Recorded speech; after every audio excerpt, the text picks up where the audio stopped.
श्रियकान्ताय कल्याणनिधये निधयेतिनाम् श्रीवेङ्कटनिवासाय श्रीनिवासाय मङ्गलम्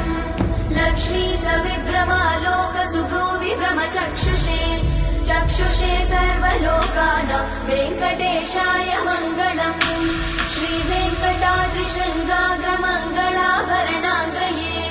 मङ्गलानां निवासाय श्रीनिवासाय मङ्गलम् सर्वावयव सौन्दर्य सम्पदा सर्वचेतसाम् सदा सम्मोहनायास्तु वेङ्कटेशाय मङ्गलम् नित्याय निरवध्याय सत्यानन्दचिदात्मने सर्वान्तरात्मने श्रीमद् वेङ्कटेशाय मङ्गलम् स्वतः सर्वविदे सर्वशक्तये सर्वशेषिने सुलभाय सुशीलाय वेङ्कटेशाय मङ्गलम्।